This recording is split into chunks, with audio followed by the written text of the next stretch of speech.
It's a day that lives in infamy for many people in eastern KELOLAND. 22 years ago today, South Dakota experienced Tornado Tuesday. KELOLAND's Sydney Hoyer sat down with meteorologist Scott Munt as he recalls what happened that day. Tornadoes were falling out of the sky like opening day of pheasant season, I guess. In late June of 2003, South Dakota faced one of the worst weather events in its history.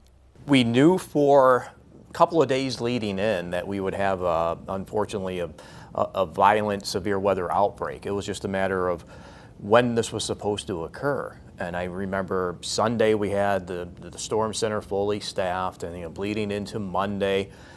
Monday we had some violent tornadoes in northeastern Nebraska, and then Tuesday comes along.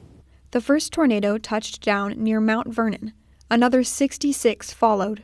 Any storm that developed had that possibility of producing a tornado, and it seemed like any storm that developed did.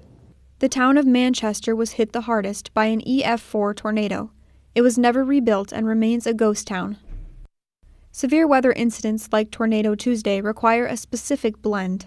We look at the clashing of the air masses, the warm, moist air coming in from the south, cooler weather coming in from the northwest. Great recipe to see these thunderstorms develop and severe weather. South Dakota wasn't alone that week. 6 other Midwestern states were hit by at least 3 tornadoes over the 3-day span.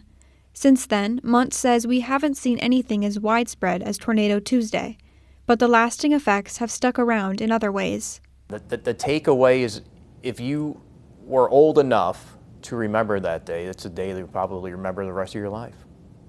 In Sioux Falls, Sydney Hoyer, KELOLAND News. Nebraska was one of the states that also experienced multiple tornadoes, and 2 people died as a result.